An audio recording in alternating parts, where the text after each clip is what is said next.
Allora, vista l'ora, direi che ci apprestiamo a partire. Oggi abbiamo una relazione a più voci, e 3 addirittura, anche se ha collaborato, ma so che non interverrà nella vostra esposizione, Daniele Cuneo, che comincio da lui, avendolo citato, è un graphic designer, quindi probabilmente ha curato tutta la presentazione, eccetera, esperto di CAD, sì, rendering, fotomontaggi e anche di presentazioni, diciamo PowerPoint, quindi ha lavorato per studi di architettura e di ingegneria e ha creato manifesti e inviti per società, istituzioni pubbliche e private. Chi inizia, penso, sia l'architetto Zani. Allora, Pier Enrico Zani, che è un fisico, lo sappiamo, da tempo è un nostro simpatizzante e ci segue, dirigente Ansaldo, progettista e costruttore di componenti semiconduttori di larga area. Applicazioni principali che ha svolto sono la rete elettrica delle ferrovie italiane, locomotive elettriche e dal 78 celle e pannelli fotovoltaici in Sicilia e Montecristi, e attualmente è consulente per le tecnologie fotovoltaiche, quindi siamo in pieno centrati sulla relazione. L'architetto Giovanni Spalla, architetto urbanista e professore, ha insegnato, non ve le cito tutte, in tantissime università italiane e anche in università straniere. È autore di grandi restauri, tra cui mi piace ricordare Palazzo Ducale, dove siamo ospiti attualmente. Piani urbanistici, saggi antropologici, eccetera, e si è occupato di un trattato di urbanistica planetaria, di cui questo che vediamo oggi è una parte integrante. L'ultimo, ma non ultimo, come si dice, l'ingegner Luigi Gambarotta, che è qui presente ed è anche come Spalla, anche lui un nostro accademico, è ordinario di scienza delle costruzioni presso la nostra università e si occupa di meccanica delle costruzioni, ponti, muratura, materiali compositi e metamateriali acustici. Io lascio loro la parola anche perché i tempi stringono, un'oretta spero che sia sufficiente per la presentazione, considerando che siete in 3, e quindi vi lascio assolutamente la parola. Inizia, se non sbaglio, l'architetto Spalla, il fisico Zani.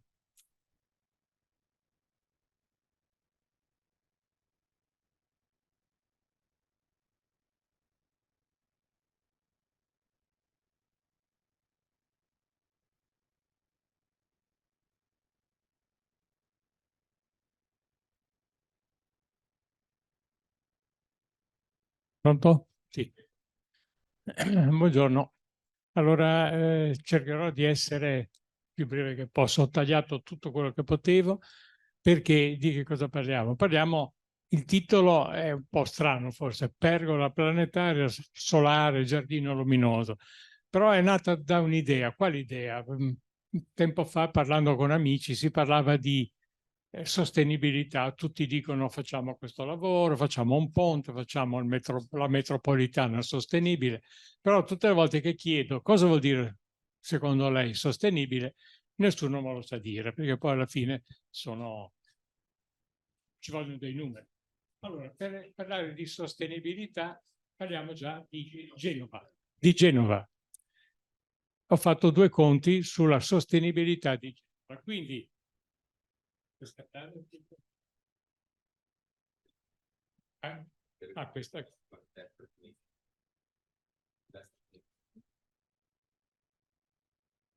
Quindi c'è la nascita di un'idea, la pergola planetaria. Come è nata? È nata da questo calcolo. Che calcolo è? È il consumo di energia elettrica di Genova nell'anno 2050. Sono 3 miliardi di kilowattora in un anno. Quindi sono pochi, tanti. Sono parecchi. Tenete conto che ho già fatto un bel risparmio del 50%, probabilmente dovrebbe essere 5-6, ma lasciamo tra risparmio e buona volontà. Però cosa deve fare il nostro futuro sindaco Bucci nel 2050? Dovrà provare a costruire impianti per produrre tutta questa energia, altrimenti noi non funzioniamo. Quindi come faremo a coprire questi consumi dei genovesi? Beh, ci sono tante possibilità, non tante. E se siamo nell'anno 2050, gas non ce n'è più, oppure non ce lo lasciano usare per motivi di clima. Cosa ci rimane? Beh, il carbone lasciamo perdere, rimane l'energia nucleare, l'eolico galleggiante, il fotovoltaico galleggiante. Perché galleggiante? Perché Genova è sul mare, quindi è inutile che noi pensiamo di mettere pale eoliche sulle colline o in città, a parte che non c'è tanto vento, e il vento si trova solo in mare. Ho fatto un po' di analisi, a Vado Ligure c'è 7 metri al secondo quasi tutto l'anno, che non è male. Poi ci sono l'altra possibilità, che cos'è? L'energia urbana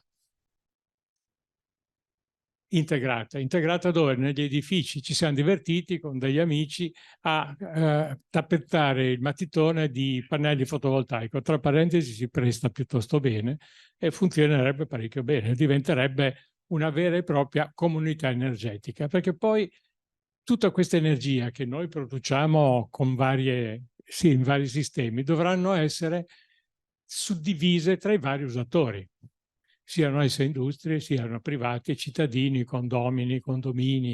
Quindi bisogna pensare abbastanza in grande. Vediamo subito l'energia nucleare. Ne parlo per dovere, ma penso che i giochi ormai siano finiti, perché il costo del nucleare, a parte che a Genova non c'è spazio, perché per quei 3 miliardi di gigawattora che ci sono, che necessari, ci vuole una centrale nucleare da 600 megawatt elettrici. Quindi è una centrale da 1 megawatt termico, gigante. Non c'è spazio a Genova per una centrale così grossa. Potremmo mettere 5 o 6 di quelle piccole da 100 megawatt elettrici. Una di quel tipo lì è grande come il Verde del Galileo Ferraris. Mi direte piccolo, sì, a parte che ce ne vuole 5 o 6 sparse in città, una al Baro, una per Democrazia a San Pier d'Arena, a Voltri, una qua a Ferrari, perché no?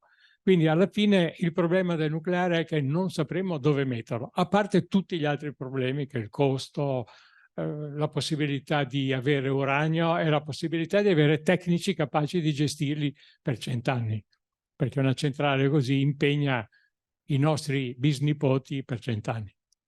Quindi il futuro di Genova elettrico è basato su che cosa? Su pale eoliche galleggianti. Le pale eoliche galleggianti si dà il caso che l'ingegnere Folchiero di Fincantieri ha deciso che questo è uno dei futuri punti di sviluppo di Fincantieri. Quindi una bella notizia. Anzi, Fincantieri sapete che ha molto grande, ha anche dei cantieri, mi pare, nel nord Europa, che già fanno questi sistemi galleggianti. Sono abbastanza nuovi, ma però funzionano già molto bene. L'altro sistema è fare il fotovoltaico galleggiante, anche questo, sul mare. Attualmente non c'è nessun problema a mettere dei pontoni con i pannelli sopra, collegarli con un cavo in alta tensione a riva e poi trasmetterlo nella rete della città. C'è però un problema, dice, ma non possiamo fare qualcosa di meglio ancora? Certo che c'è. Qui è nata l'idea, e sono sempre idee che si concatenano l'una con l'altra. Questo architetto, che è Antonio Santelia, aveva disegnato, prima di morire in guerra nel 1915, aveva vagheggiato la città del futuro, dove gli edifici producevano la propria energia elettrica, con delle centrali, e questi sono i suoi disegni. Mai è stato realizzato, però queste idee sono state poi usate dai cinematografi, dai cineasti, da tutti. Quindi è stato un precursore. Allora, però, cosa dobbiamo fare? Questa energia prodotta dai vari edifici, dovunque siano, dovunque mettiamo questi generatori fotovoltaici, dovranno essere usati in comunità. Cosa vuol dire la comunità energetica? Una parola di cui si parla tanto in questo periodo, però il nocciolo del problema è questo. E bisogna convincere i consumatori ad usare l'energia elettrica quando viene prodotta dai pannelli solari, anche quelli eolici, ma generalmente è molto più facile definire la produzione di un impianto solare, perché il sole è piuttosto riproducibile, per fortuna, a parte il clima. Quindi come funziona una comunità energetica? È un insieme di produttori e usatori, consumatori. Possiamo fare un esempio qualsiasi. Prendiamo un condominio, mettiamo sul tetto del condominio, tanto siamo a Genova, mettiamo sul tetto del condominio un impianto da 50 kW. Questo chi lo paga? Supponiamo che venga qualcuno che lo paga, se lo mette sul tetto, paga l'affitto al condominio e tutti i condomini possono unirsi nella comunità energetica. Cosa vuol dire? Non è che si impegnano, non hanno nessun impegno, hanno il vantaggio di avere 11 centesimi di sconto, cioè di soldi che gli ritornano dietro sul conto bancario, per tutti i kilowattora che usa durante il periodo di produzione dell'impianto solare. Quindi è un sistema in cui sia chi produce, che guadagna perché vende la corrente elettrica, sia chi lo consuma, che guadagna non molto, ma guadagna comunque perché aiuta che cosa? Chi ci guadagna di nascosto qui dietro? Ci guadagna la cabina elettrica. Diciamolo, sembra un po' una cosa semplice, ma attualmente il fotovoltaico durante il giorno è esuberante in Italia, non sanno cosa farne. Quindi bisogna assolutamente trovare il modo di convincere i cittadini a usarla durante le ore di produzione. Quindi la comunità energetica finanzia, dà un 11 centesimi a chi consuma durante il giorno, o a chi produce gli dà molto di più, gli dà pare 20 centesimi. Quindi diventa un guadagno generale. E la cabina elettrica che cosa fa? Rimane uguale. Non c'è da reinvestire nella cabina elettrica, perché tutti quelli della comunità energetica sono già collegati dalla rete elettrica che c'è dappertutto. Quindi è un guadagno quasi in cui tutti guadagnano. Ci guadagna anche l'Enel, perché l'Enel a ciascuno dei condomini, a ciascuno dei cittadini, fornisce l'energia elettrica anche quando non c'è il sole, quindi quella va pagata naturalmente. Quindi è tutto un sistema positivo verso l'uso dell'energia rinnovabile, che può essere, quindi tra parentesi, se di giorno io me la metto in batteria, ma la posso usare la sera, questa mi viene, se io l'ho caricata la batteria o l'auto elettrica l'ho caricata nelle ore di sole, ho un incentivo di 11 centesimi. Se non sono un produttore, se sono un produttore ci guadagno molto di più, guadagno più del doppio. Qui è un esempio, vabbè, se uno si mette a leggere su internet c'è di tutto e di più, ma è un sistema di condivisione dell'energia. L'esempio migliore è proprio un condominio. Ho fatto dei conti, ne ho fatto per un amico, hanno un tetto di 500 metri quadri. Sopra ci starebbe 80 kW di pannelli solari. 80 kW potrebbero gestire la pompa di calore e il raffreddamento, 50 kW circa, e sostituirebbero praticamente, quasi sempre, escluso quando piove, la caldaia termica che hanno nei fondi. Quindi potrebbero mettere una pompa di calore in parallelo e funzionare tutto l'edificio. È facile farlo? Non lo so. Altro problema o altra idea che si è aggiunta a questo discorso della sostenibilità delle comunità energetiche è il fatto che i pannelli fotovoltaici ultima generazione hanno un regalo, nel senso che oltre che essere più efficienti di quelli vecchi e meno costosi, sono bifacciali, cioè funzionano anche alla rovescia. Qui ho messo l'unica foto che avevo, è che come questo pannello, sono due pannelli, uno visto davanti e uno visto da dietro, sono uguali. Cosa vuol dire? Che questo pannello io lo posso mettere al sole e quando voglio lo giro e funziona uguale. Ha una capacità di conversione del 90%. Quindi direi che è un pannello molto comodo. Però di solito, come tutti i pannelli, vengono messi in piano sulle strutture, non c'è. Però a me è nata quell'idea di dire, ma tanti era un periodo che dovevo disegnare una pergola per un parcheggio, una cosa piuttosto terra-terra, e alla fine però sotto questo parcheggio ci volevano anche gli alberi, il committente, e però sotto i pannelli cresce, se va bene, l'erba, qualche cespuglio un po' sempreverde. Quindi mi è nata l'idea, perché non li mettiamo in verticale, completamente verticale? Mettendoli in verticale, come si vede qui dallo schemino, il pannello in verticale la mattina prende il sole e produce una curva, che è quella gialla. Se poi il sole si muove, verso mezzogiorno produce meno perché è in verticale, però c'è sempre una quantità di energia diffusa che è un 20%. E qui abbiamo due facce, quindi un 40% di energia viene comunque prodotta dalla luce diffusa. E lo stesso quando il sole tramonta, quindi alla fine io ho praticamente la stessa energia di un pannello messo regolarmente, secondo i canoni sud, le angolazioni giuste. Che vantaggi mi dà un pannello verticale? Mi dà che sotto ci crescono gli alberi tranquillamente. Ci posso quindi fare un po' quello che voglio, posso fare dei giardini, da cui è nato il discorso giardino, la pergola fotovoltaica, planetaria, perché planetaria? La posso usare dappertutto, in verticale, la uso nei deserti, va benissimo, anzi nei deserti ho due vantaggi, ma anche da noi, non si sporcano perché sono in verticale, non si rompono con la grandine, vabbè nei deserti non c'è ma da noi ci sono, e in più essendo verticale si raffredda, cioè è meno caldo di un pannello messo orizzontale e ci guadagno un 4% assoluto di energia, sono sempre negli impianti, sono sempre denari. Quindi alla fine è nata questa idea. Chiacchierando poi con l'amico Spalla, e un giorno parlavamo con Stefano, un altro amico, e lui diceva, ma perché non pensi qualcosa al lagaccio? E detto fatto, siamo andati di corsa al lagaccio in macchina e io ero 40 anni che non andavo al lagaccio, non so se l'avete presente, sono rimasto scioccato.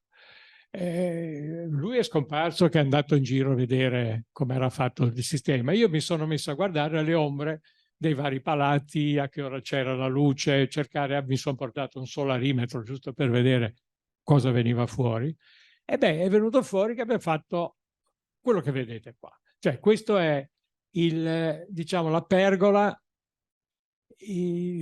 come si dice, con i pannelli verticali, una bellissima struttura metallica con pieno di travi traforate, che non sono traforate, ma sono, vabbè. E sotto c'è quello che vedete, è un parcheggio, il verde che vedete, in realtà sono siepi. Non abbiamo fatto le siepi, però questo parcheggio porterebbe mi pare un centinaio di macchine ed ha una capacità di un 40-50 kW, quindi andrebbe già molto bene, benissimo. I pannelli verticali gli permettono di avere il verde sotto, di fare. Allora se permette il verde sotto, cosa possiamo fare con questa pergola? Possiamo fare tante cose. Un'altra idea che è nata, mi spiace che non c'è Salvatore che non può venire, perché l'idea era nata parlando con lui, è quello di coprire le autostrade. Perché coprire le autostrade? Non so se sapete, tutti parlano di idrogeno sulle auto, guarda, no, assolutamente. Il traffico pesante in un futuro, anno 2050, ma già adesso, sarà fatto con autotreni filobus ibridi. Quindi non solo non è impensabile, si sta già facendo sulla Brebemi, stanno installando 6 chilometri di fili alimentati a 750 volt per far andare dagli autotreni di 100-130 kW. Quindi francamente andrebbe benissimo. Ho fatto conti che non vi dico, ma tutta la rete autostradale, se la coprissimo, tiriamo fuori 12, 20, 12, 14 gigawatt, sufficienti per far andare tutti gli autotreni su tutta la rete autostradale. Quindi non c'è... Questo è un futuro, come i treni, insomma, come i film. Tra parentesi, quando arriva vicino all'uscita, tira giù il pantografo e va a dove serve. Su internet vedete già, scrivete autostrada elettrica, ci sono già dei bellissimi filmati con gli autotreni che girano. Naturalmente sono Siemens. L'altra proposta è quella, non proposta, è quella in cui ci stiamo studiando forse quasi di più, è l'agrivoltaico. Che cos'è l'agrivoltaico? A parte che è un progetto finanziato dalla Comunità Europea, quindi c'è parecchio interesse, ma anche permettere a fare delle coltivazioni con delle strutture fotovoltaiche, con pannelli verticali, oppure poi vedremo spalla vidirata e tante altre cose, che servono a produrre sia energia sia mele, quello che volete. Non il grano, perché la struttura è un po' costosa, quindi deve esserci sotto una coltivazione di valore e che ha bisogno di essere preservata dalle ondate di calore. Non so se sapete che in Spagna quest'anno l'olio è ridotto alla metà, al 50% per il calore. Quindi potrebbe darsi che in un futuro sia necessario pensarci. Vabbè, questo è perché io sono dalla Val di Non, allora ho messo la raccolta delle mele sotto una pergola fotovoltaica. Qui finisco perché io spero che questo sia un inizio di un'idea. Vedrete adesso che cosa c'è dietro, perché queste sono idee, sembrano idee un po' così, ma non è vero. Lascio parlare a Spalla. Un accenno al lagaccio. Il lagaccio...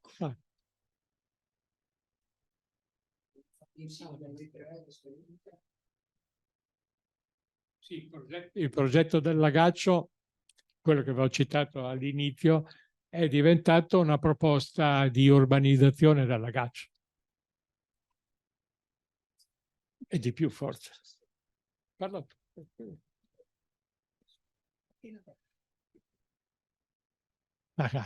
Perché allora, se teniamo, allora il lagaccio, se l'avete presente, ha delle, andate a vedere, cioè questi enormi palazzoni con questa valletta stretta. In fondo alla valletta ci sono due giganteschi edifici militari di metà 800 dove facevano i proiettili e sono abbandonati. E la prima idea che ci è venuta è quella di ci mettiamo sopra una bella struttura e ci mettiamo sopra i pannelli verticali, perché così poi sotto ci mettiamo un giardino. Oppure rendiamo quindi vivibile una zona che attualmente diciamo che è lunare, almeno più o meno così. Quindi è nato il discorso pergola planetaria, che è questo. È questo. Quindi ho un progetto integrato con una comunità energetica. Perché comunità energetica? Beh, perché ci stanno circa quasi 1 megawatt di pannelli, che sono tanti. Quindi possiamo fare una decina di comunità energetiche con tutti i palazzi vicino. Quindi possiamo dividere questa energia tra i vari palazzi, ogni palazzo si iscrive alla comunità energetica o aggiunge lui stesso sul suo tetto a un altro impianto e quindi va nella diffusione veramente di questa nuova, diciamo, sistema che permetterà l'introduzione, l'uso delle energie rinnovabili diluito in città. Direi che questo è quanto. Ti dico io poi di andare avanti. È nato così che adesso è diventato... Ecco, in coerenza, in collegamento con quello che ha detto l'amico Pier Enrico, l'esperienza del lagaccio è stata fatta da Enrico, da Zani, dal professor Luigi Gambarotta e da me, ma soprattutto sostenuto, come vedete, dalla locandina, da un parlamentare euroeuropea Tiziana Beghine, da Stefano Giordano, responsabile politico del Movimento 5 Stelle, dal senatore, aiutami, no, Pirondini, e dal parlamentare Traversi. che hanno, diciamo, fatto proprio politicamente questa esperienza. Naturalmente noi abbiamo affrontato i temi di cui ha parlato prima Zani, cercando di affrontare un altro problema importante. In Italia c'è una legge che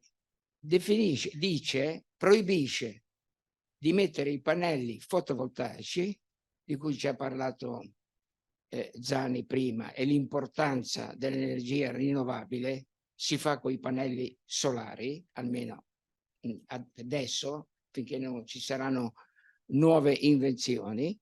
E questa legge dice che non si possono mettere i pannelli solari là dove si vedono dalla strada.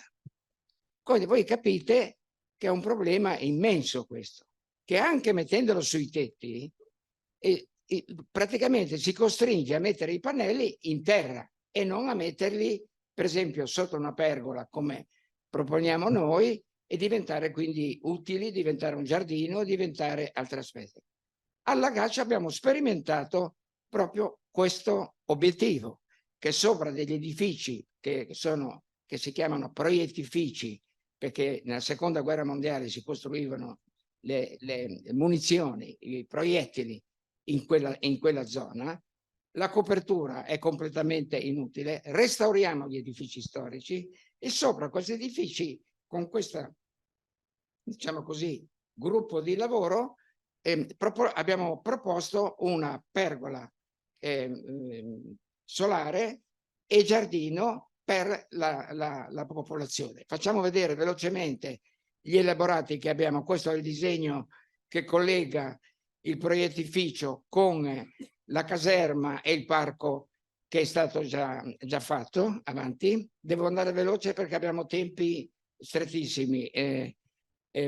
Questa è la copertura di questi proiettifici con la pergola, vedete che è orientata, la valle del Lagaccio è orientata nord-sud, quindi i pannelli possono essere est-ovest, di cui ci ha parlato prima Zani. Avanti.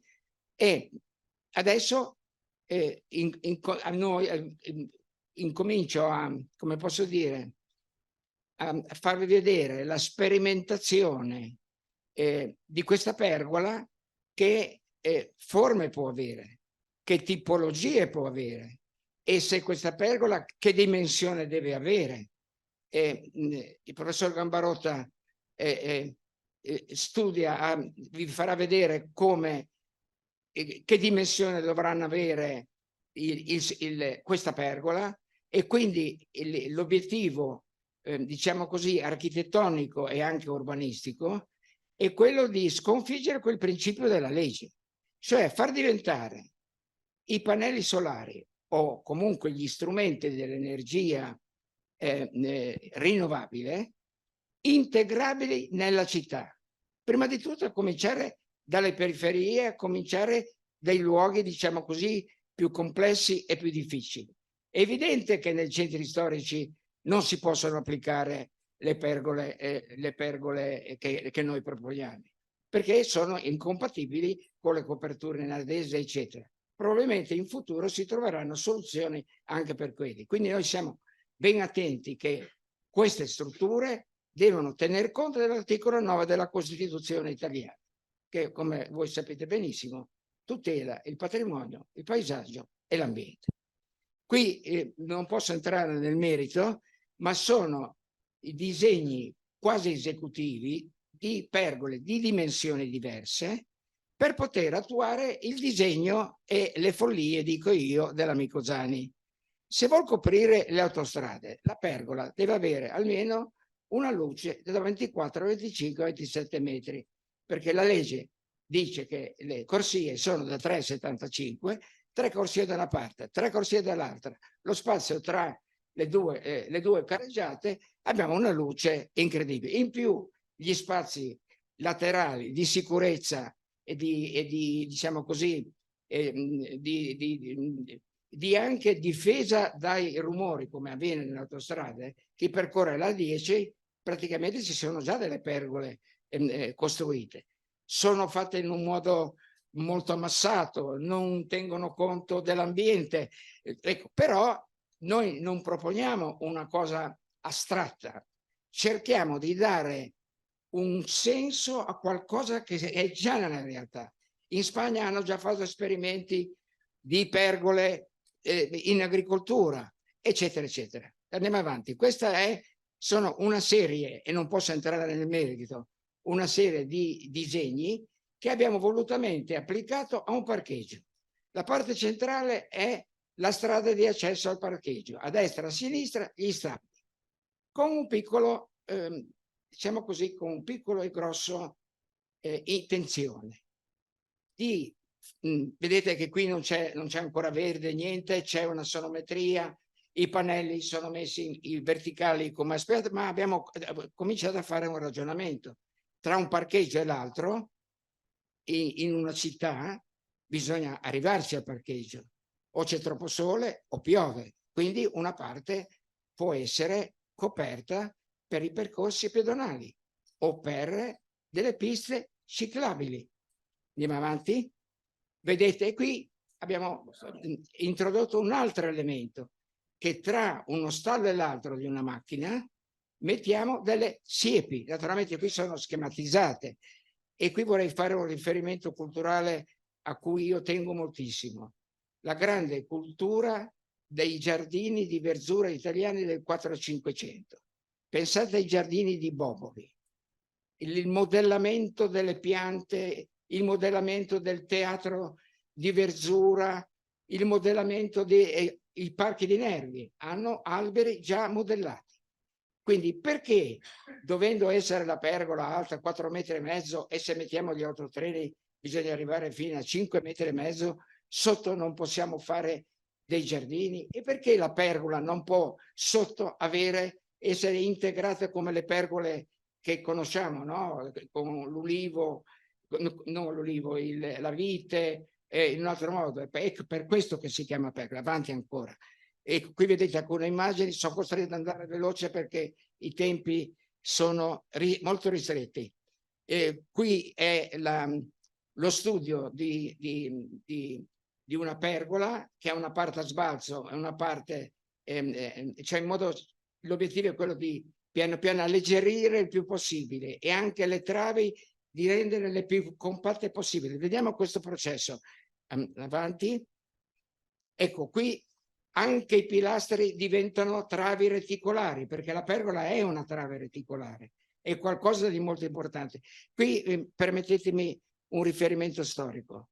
Genova ha uno dei patrimoni più straordinari di architettura industriale del Novecento, come per esempio la rimessa della Val Bisagno, e come a Certosa c'è una serie di industrie straordinarie dove c'è la storia dell'architettura industriale mondiale.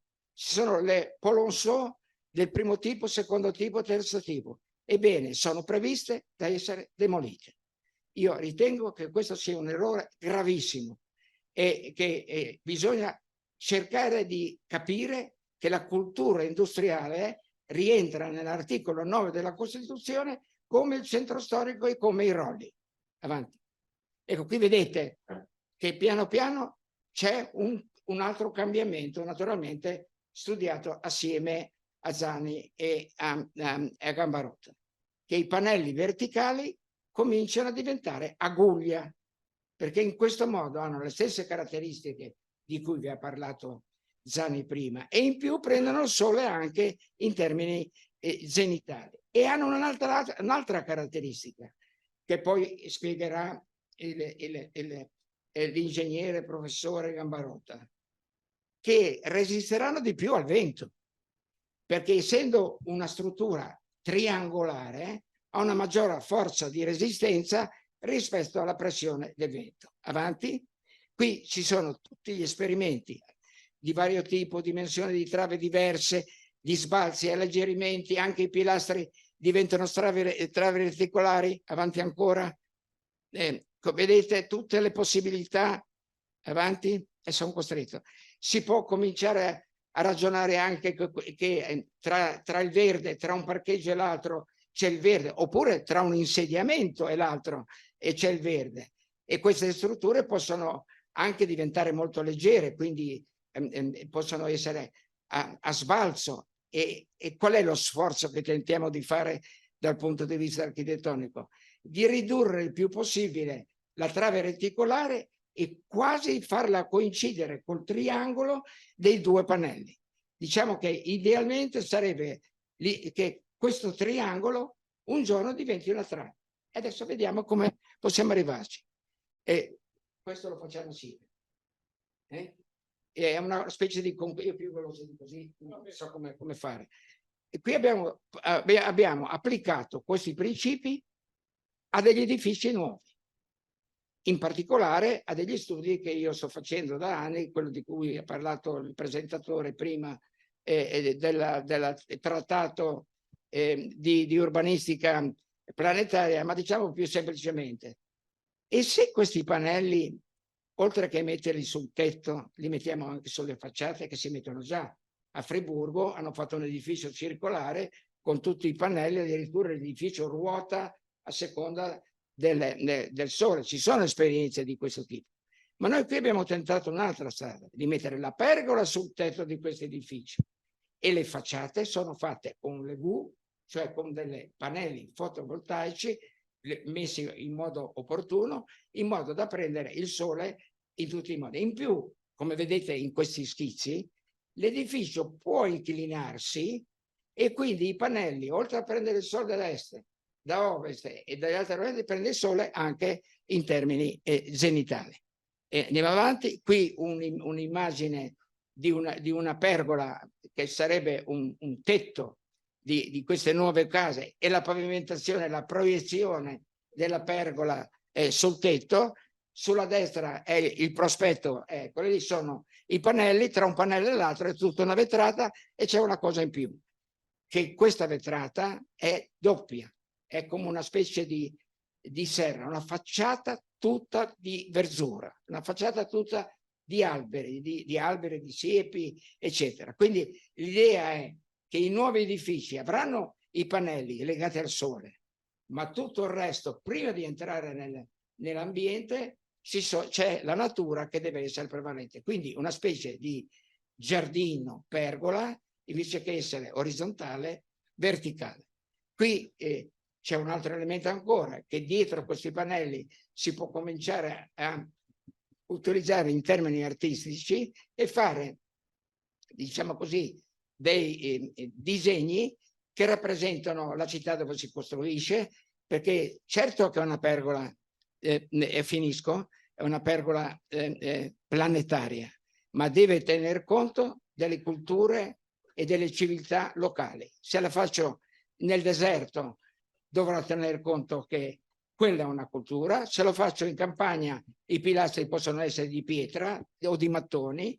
Insomma, tenere conto di queste due dimensioni, la dimensione globale e la dimensione locale. Grazie.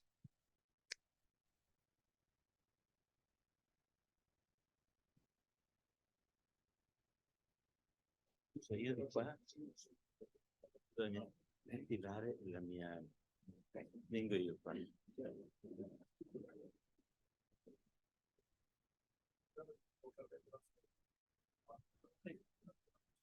Sì, sì, sì. E comunque avete capito che sì, avete capito che essendo stato contattato da Giovanni Spalla ed Enrico Zani con questo, come si può dire, spinta, era impossibile, come dire, abbandonare un'opportunità di questo genere, di sperimentare delle cose nuove che effettivamente Giovanni ci ha illustrato in questo momento. Io però avrei bisogno di far partire le mie 4 slide, perché il mio contributo è un contributo ausiliario, nel senso che il mio compito è quello più di dare una No, sì. Sbagliato tutto. Il mio contributo era quello di dare, come si può dire, un sostegno sulla sostenibilità costruttiva, sui costi, quali sono i problemi più, come si può, più legati al tipo di costruzione. No, no, lascia. Se no non vedo la frase. Ah, ho capito. E quindi catturato da Giovanni in primis verso metà luglio, una cosa del genere, e abbiamo cercato di individuare quali erano i primi aspetti su cui concentrarci, ma in realtà diciamo ce ne sono molti, anche perché le variabili del problema Giovanni si diverte a cambiarle in continuazione, quindi la realtà no, ma quindi con una certa difficoltà a seguirlo, perché voi capite, sapete meglio di me che poi diciamo la progettazione di una struttura, no, che cambia misure e ovviamente richiede poi una versatilità e finora non siamo ancora arrivati a certi punti. Quindi partiamo da questo schema, no? Questo è lo schema base su cui poi ci sono tutte le variazioni che Giovanni ci ha illustrato, una costruzione che diciamo noi abbiamo risolto in prima battuta con una soluzione, come si può dire, standard questa dal punto di vista tecnologico, salvo alcuni aspetti che volevo mettere in evidenza. Ecco, abbiamo dei pilastri che sono dei profili tubolari quadrati da 40 centimetri di lato, e il resto della struttura abbiamo cercato di uniformarlo, ma è suscettibile di ottimizzazione, perché poi il problema più grosso è un problema di costi alla fine, cioè il problema è quello di ridurre il rapporto del costo della struttura rispetto alle prestazioni energetiche e quindi diciamo gli aspetti da considerare che diciamo alcuni abbiamo considerati ma sono ancora in fase di sono quelli vabbè, classici: resistenza, rigidezza, l'assenza di vibrazioni, che è un aspetto che l'assenza di vibrazione è una parola è un po' esagerata e mi rendo conto, diciamo avere una struttura che ha delle vibrazioni molto contenute, questo sì. E resistenza al fuoco, poi c'è un aspetto anche della piacevolezza estetica, nel senso che quello che avete visto come struttura è migliorabile, ecco, dal punto di vista dobbiamo ancora discutere tante cose, ma diciamo che è un problema di morfologia strutturale che è interessante, che riguarda anche un'ottimizzazione che diciamo può portare a soluzioni diverse, ecco. E poi ci sono tutto questo deve essere coniugato con, oltre all'ottimizzazione strutturale, cioè la riduzione dei costi, ma ci sono anche costi legati al trasporto, soprattutto il montaggio e diciamo la modularità, quindi avere delle soluzioni costruttive che siano le più modulari possibili, compatibilmente col fatto che le luci, gli sbalzi, eccetera, eccetera, devono essere diversi, eccetera. Poi c'è un problema che riguarda che è un problema soprattutto nostro italiano, cioè di fare un prodotto che attraverso certe scelte dei materiali, dei dettagli costruttivi, dei trattamenti protettivi possa durare nel tempo senza diventare una cosa orrida dopo poco tempo, che purtroppo sappiamo che è una cosa che accade. Ecco. Dal punto di vista più, diciamo, della costruzione, qua, ecco, questa è la sequenza di montaggio che noi immaginiamo, è una sequenza per fasi che ha le sue complessità, quindi ci sono anche tutta una serie di dettagli di definizione proprio dei collegamenti, eccetera, eccetera, per poter ottimizzare i trasporti e i costi di montaggio.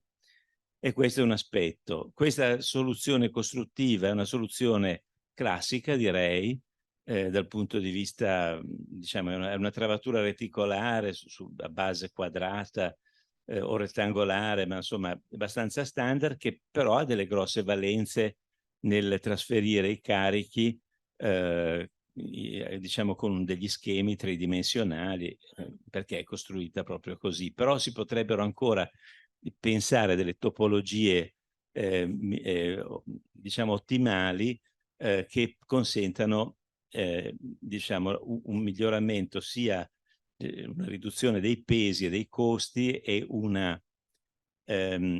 delle situazioni di montaggio più facili, ecco. Ovviamente queste tipologie di costruzione vengono controllate sempre, sia dal punto di vista della deformabilità che della resistenza. Diciamo, con i dati che vi ho fornito prima siamo riusciti a individuare una soluzione che sia sufficientemente rigida. È vero, mi direte, qua essendo una copertura, essendo una falsa copertura, perché in realtà non ci sono situazioni dove si può depositare dei quantitativi importanti di neve, i carichi verticali sono relativamente modesti. E quindi ci sono altri elementi progettuali che condizionano, e in particolare dal mio punto di vista è l'azione eolica, perché tutta questa serie di pannelli diciamo dà luogo a soprattutto il problema è quello possibile, quello delle vibrazioni che potrebbero alterarne anche il funzionamento.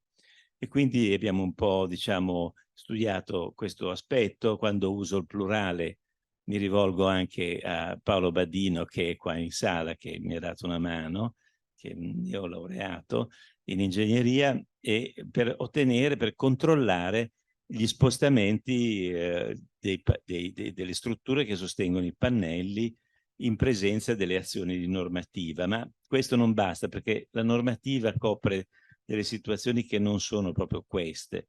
E quindi abbiamo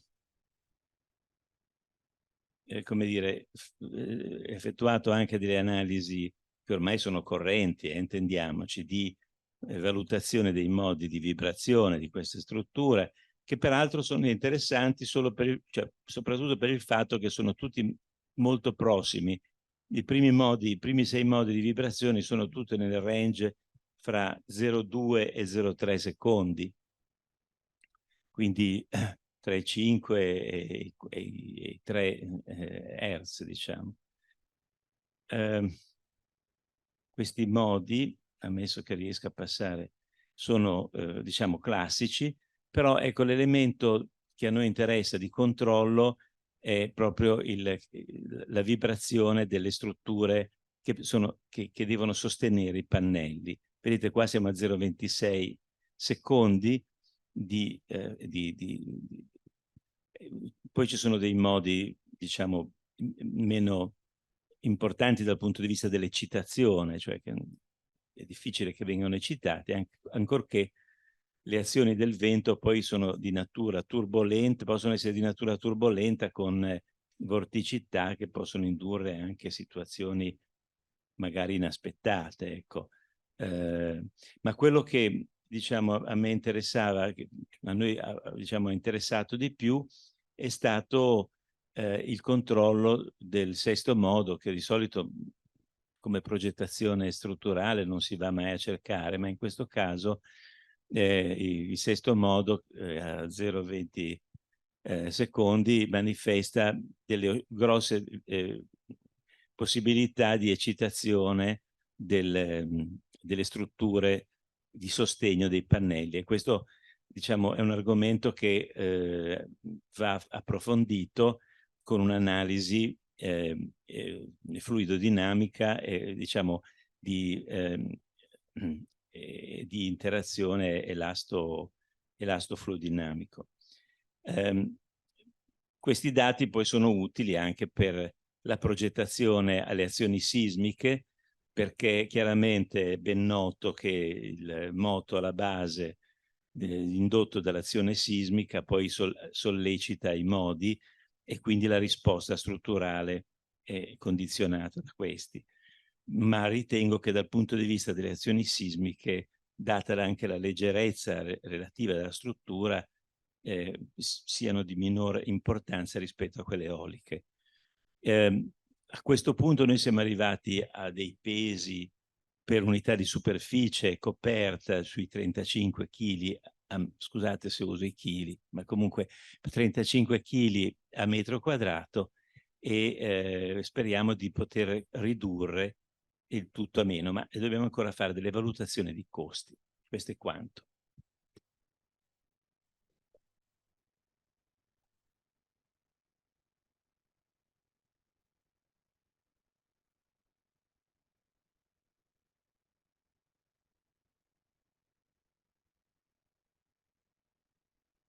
Grazie a nome di tutti per la vostra relazione, per l'esperienza che avete voluto portare qui in Accademia. Chiedo se ci sono domande. Sì.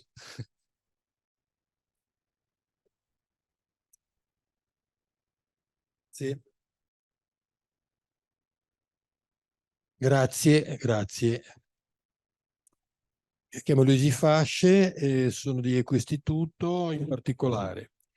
Dal macro al micro ho sentito parlare male di una legge che praticamente tarperebbe le ali a queste novità che risolverebbero un mare di problemi. Si potrebbe poi sapere questa legge che data ha, che finalità aveva, riuscire a capire se ci potrebbe essere un aggiornamento, viste le novità che avete messo in campo, che aprirebbero delle prospettive incredibili. È una legge che ormai è un'opera da una quindicina d'anni, che è stata ulteriormente adesso semplificata, in cui si dice che è possibile mettere i pannelli sui tetti, sui condomini, però rimane sempre l'idea che non si possono vedere dalla strada.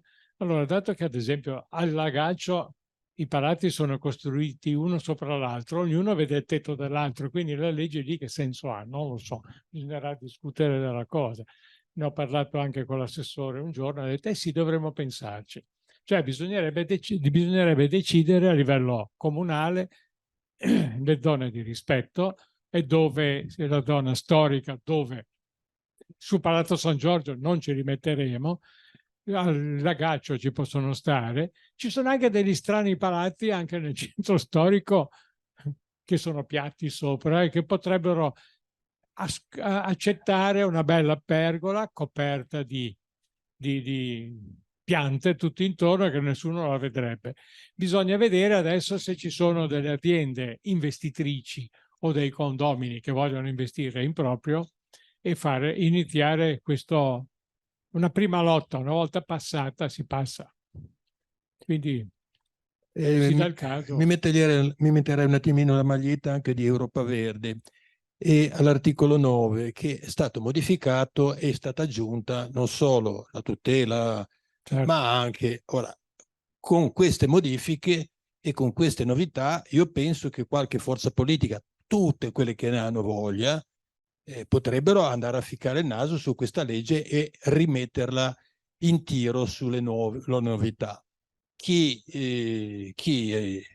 ha le orecchie per intendere, delle forze politiche che sono qui, e poi magari qualcuno può anche abbussare, lì è fondamentale che ci mettiamo le mani. Invece dal micro mi chiedevo su questa bellissima iniziativa se siamo a livello progettuale, quella del Lagaccio, o se c'è stato un coinvolgimento del municipio, dello specifico, e se questi qui sono andati dall'assessore a dire vogliamo che questa cosa qua si realizzi il più presto possibile con il maggiore possibile contributo del comune. Sì. Grazie. Alla riunione del Lagaccio dove abbiamo presentato il progetto c'era il vice sindaco Picciocchi che ha detto che era interessato e ne dovremmo parlare.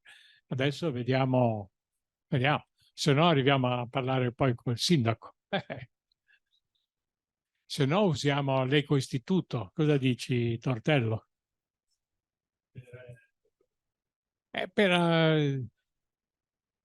No,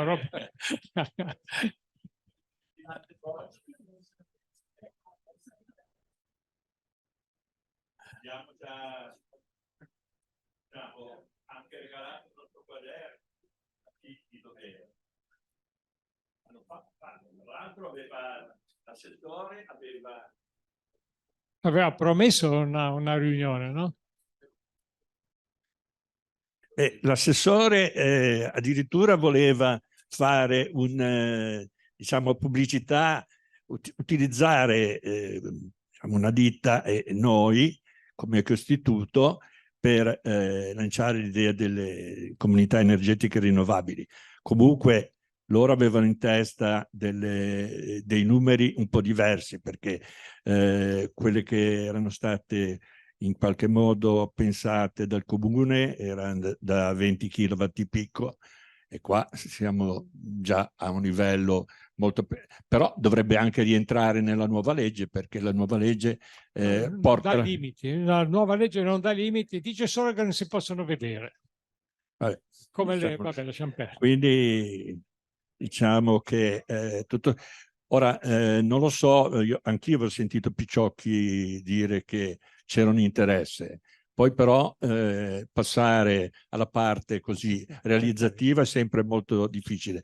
L'assessore Campora aveva detto a suo tempo che loro non volevano intestarsi delle comunità energetiche, cioè ci sarebbero entrate dopo, cioè prima qualcuno disponibili anche a dare delle superfici appunto a disposizione, però non volevano farsi capofila nel questo. Quello va bene, giusto. Ma infatti ci sono aziende private che si stanno candidando. C'è un'azienda che non faccio nome che sta andando in giro dai condomini e dire io vi impianto un impianto sul tetto e facciamo la comunità energetica dei condomini. E questo... Posso dire una cosa? Ma è possibile che un argomento di questo tipo, che riguarda la transizione ecologica, non sia inserita nella normativa dei piani regolatori?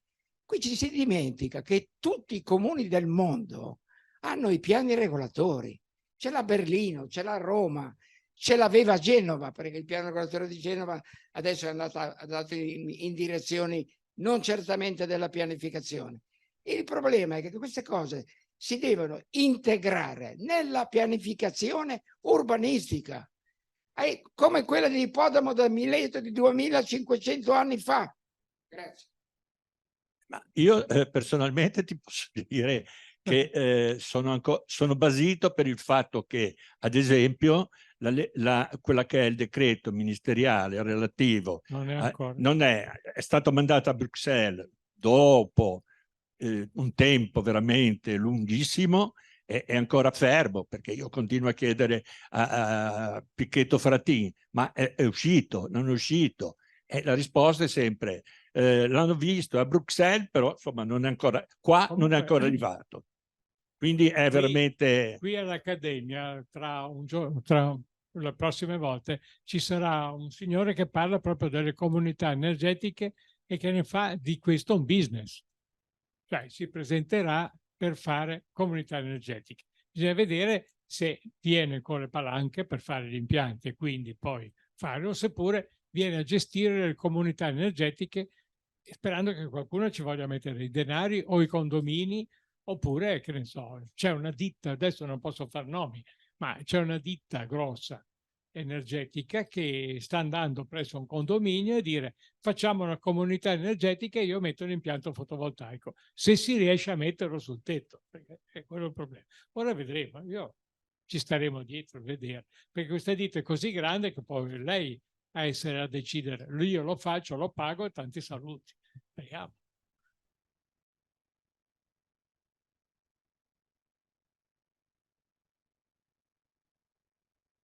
Buonasera a tutti, ecco, io sono Stefano Giordano, il coordinatore del Movimento 5 Stelle a livello provinciale, che ha accolto con grande interesse questo progetto, e mi sento in dovere di ringraziare i professionisti che hanno strutturato e sviluppato a livello tecnologico questa idea, che oggi è più che un'idea, e l'abbiamo proposto appunto in un quartiere abbastanza violentato a livello urbanistico, ancora di più con una funivia che passerà sopra il lagaccio, e quindi avevamo riflettuto su una opera di rilancio, soprattutto dal punto di vista ambientale e di energia rinnovabile.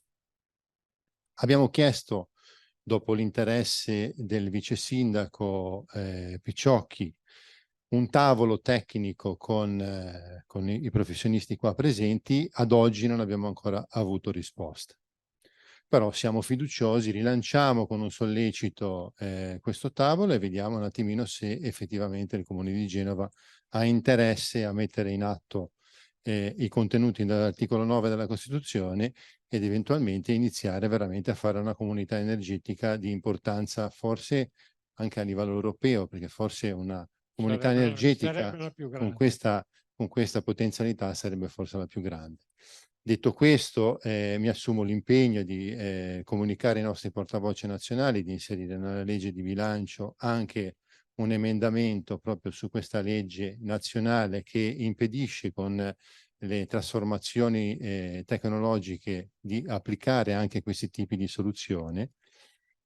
E anticipo che a livello europeo l'europarlamentare Tiziana Beghin è molto interessata al progetto, quindi si svilupperà anche fuori dal confine del nostro paese. Ricordo che ambiente e sociale sono le due unità che dovrebbero occupare politicamente la nostra Europa, ma soprattutto il nostro paese, perché dove c'è ambiente sociale c'è anche sviluppo occupazionale. Quindi, oltre che proteggere l'ambiente, sicuramente proteggiamo anche un argomento che sta a cuore al nostro paese. Quindi questi sono i nostri impegni. Ringrazio profondamente i tre relatori e vi saluto. Grazie.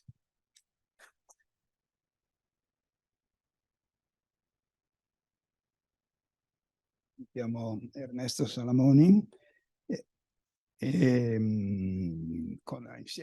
insieme a Piero Zani una decina, 15 anni fa abbiamo fatto il progetto per costruire una fabbrica di pannelli fotovoltaici a Ferragna. L'abbiamo realizzata insieme al socio principale Messina, gruppo Messina, e abbiamo prodotto 600 o 700.000 pannelli e varie centinaia di megawatt di impianti anche e pannelli. Così per dire che ci occupiamo. Poi purtroppo, come tutte le società europee di produzione di pannelli fotovoltaici, si è più rapidamente declinato fra il 2012 e il 2013 fino al Covid, e quelli sopravvissuti al Covid, poi anche quando è arrivato il Covid ha spazzato via gli ultimi residui. E oggi il 90% e più dei pannelli si produce in Cina, e quindi siamo purtroppo è così. Però c'è una nuova fabbrica che sta nascendo a Catania, dell'Enel, no? che è grossa, per l'Italia è grossa, e quindi faranno dei moduli di prima qualità, bifacciali, eccetera, e quindi saranno quelli che metteremo sul pergole. Vabbè, questa infatti è quella che è stata visitata anche dal presidente Mattarella, col presidente della Germania 15 giorni fa. Mattarella giustamente da Roma ha fatto volare, perché è tutta Europa il problema, non è perché la Germania e l'Italia 10 anni fa erano leader mondiali, e poi adesso come manifatturiero non esistono più. Vabbè. Ma detto questo, era solo per presentarmi. Volevo citare una cosa che in questo ambiente, comunità energetica. Allora, comunità energetica per i condomini soprattutto. Allora, è una cosa veramente, è la più facile del mondo, direi, perché basta che ci sia un condominio, un amministratore che, segue la cosa, e il condominio abbia la possibilità di mettere 10, 15, 20 kilowatt sul tetti, ci sono i tetti piani, ma ce n'è tanti a Genova, i tetti piani vanno meglio, ma anche i tetti non piani, allora ci vuole uno che produce, quindi ci vuole qualcuno che produce energia. Questo produttore di energia può essere il condominio, il quale cosa fa? Questa energia la può autoconsumare nell'ambito della parte comune del condominio, la può autoconsumare e costa zero. Una volta fatto l'impianto costa zero. L'altra parte la può mettere in rete, nella rete nazionale. Ecco, allora se viene messa in rete c'è un piccolo rimborso, come dice, viene pagata l'energia e quindi chi la produce ci guadagna. Invece gli altri condomini possono tutti, chiunque, partecipare e diventare membri della comunità energetica, che è una comunità energetica, non è più il condominio, è un onlus, non è una fine di lucro. E tutta l'energia che loro consumano nelle ore in cui l'impianto produce, bene, quella lì hanno un premio, come diceva lui, in questo momento di 0,11. Lo scopo è che tutti i cittadini usino l'energia durante le ore di produzione. Ma vabbè, scopi sono due. Uno, io vedo la comunità energetica, la vedo uno strumento per aumentare gli impianti fotovoltaici, perché il vero obiettivo è che dovremmo avere più energia da impianti fotovoltaici o anche eolici, attenzione, mica solo vale anche per gli eolici, più energia rinnovabile. Quindi la comunità energetica è uno strumento per sensibilizzare la gente, spingere ad esempio i condomini a considerare questa roba. I condomini hanno un vantaggio enorme: se possono installare un piccolo impianto sul tetto, hanno un vantaggio enorme, ci guadagnano tutti, cioè può praticamente azzerare la spesa dell'energia elettrica nel condominio, quella comune, ma poi tutti gli inquilini che partecipano hanno anche loro una riduzione attualmente della 0,11, insomma oggi paghiamo 0,25, 0,26 euro per kilowattora, no? Bene, si riduce di 0,11, quindi è già qualcosa, si dimezza per esempio. Quindi questo diciamo, ed è la cosa più semplice. Fino a 20 kW si può già fare oggi.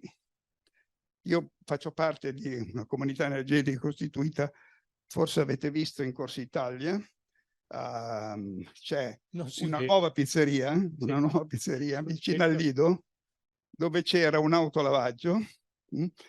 Bene, questa pizzeria, sul tetto non si vedono ovviamente, infatti io ho protestato, voglio che ci sia un display che dice i kilowattora che si producono, che la gente lo vede, però il tetto è tutto fotovoltaico. E qui c'è una comunità energetica in cui io partecipo, diciamo come uno di quelli che partecipano. Non ho fatto poi quasi niente lì, ma però sono iscritto a questa comunità e dovrebbe essere attivato. L'impianto è pronto, sta facendo le pratiche burocratiche, GSE, eccetera, partirà a brevissimo e poi basta, e poi funzionerà. Attualmente siamo in 9 membri di questa comunità, perché con 20 kW di potenza si producono circa 25.000 kWh all'anno. Ecco, quindi la gente non segue i kilowatt. Sì, no, ma dico 25.000 kWh all'anno che sono 6 o 7 case, 6 o 7, io ne consumo 3.000, ma diciamo qualcuno ne 4.000 kWh all'anno, tanto per dare un'idea di cosa parliamo. Vabbè, comunque questa è per le comunità, quindi il mio discorso era sulle comunità energetiche. Chiunque può nel suo condominio, che faccia interessare gli amministratori, che fanno dei corsi su questo. Gli amministratori stanno facendo dei corsi in modo che di interessare. Ernesto, vieni a parlare quando c'è quello delle comunità energetiche. Vabbè, adesso questo era un messaggio. Sì, ma ho capito, però ormai... Va bene. Poi invece sul lagaccio, venendo da lì al discorso del lagaccio, volevo sapere appunto questo. Cioè, ma c'è un progetto concreto? Ho capito, mi sembra di no. Diciamo, è un progetto concreto. Non è un progetto esecutivo. Cui si sa volumi, potenze, quantità. La potenza si sa. Sì. Ecco, ad esempio la potenza coinvolta qual è? 1 megawatt.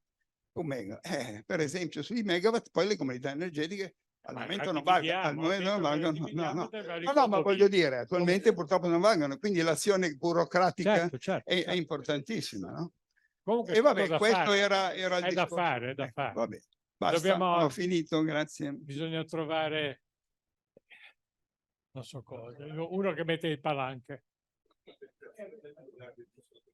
Ma vorrei fare una considerazione non sul tema di cui ho trattato, ma come utente di un impianto fotovoltaico.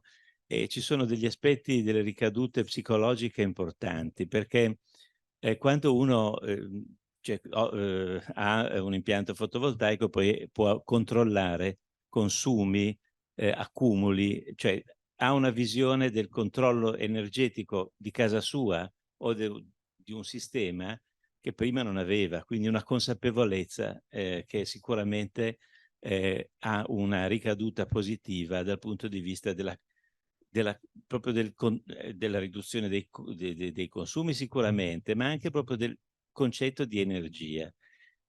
Solo il fatto di essere, adesso scusate, una banalità, ma il fatto di usare un'unica unità di misura per l'energia, mentre una volta c'era il cavallo e questo e quell'altro, che un'unica unità di misura ci consente di comparare un'automobile con un ferro da stiro, cioè con tutto. L'unico rischio potrebbe essere quello nel momento in cui avremo una produzione fotovoltaica così elevata che allora potremmo dire ne consumiamo di più di energia, no? Perché è abbondante. E quello, questo è un parere soggettivo, secondo me è negativo, perché comunque il consumo di energia dal punto di vista termodinamico è comunque un fatto negativo. Ecco. L'entropia aumenta. Ci sono altre domande? No. Allora io ringrazio tutti voi. Purtroppo ho esperienze negative in questo. Ho un condominio, nel mio condominio, abbiamo messo il fotovoltaico sul tetto, abbiamo messo un scambiatore di calore e abbiamo praticamente eliminato il gas. Il problema qual è stato? Il problema sono stati i vicini di un altro condominio che ci hanno denunciati perché gli abbiamo levato un po' di vista. Cioè l'inclinazione dei pannelli era tale, ce l'hanno fatta abbassare, quindi ci è diminuito la resa, cioè quindi altra cosa negativa, non riusciamo ad utilizzare l'energia elettrica che produciamo, perché volevamo un collegamento diretto con il nostro edificio, quindi avremmo fatto funzionare l'ascensore, avremmo fatto funzionare, cioè la luce nelle scale, eccetera. L'Enel non ce lo consente, cioè dobbiamo venderlo. Sarà anche un fatto ingegneristico, ma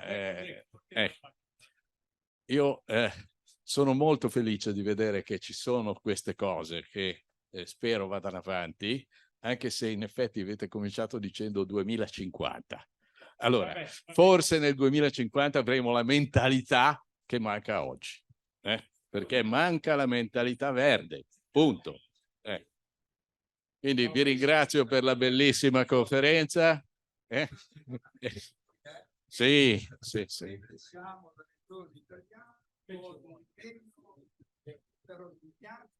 Certo. E pensare che saremo quelli che hanno più sole nella parte nord. Esatto. Però no, c'è anche interesse per delle persone anche gettate prima, purtroppo l'amministrazione, ma anche precedente.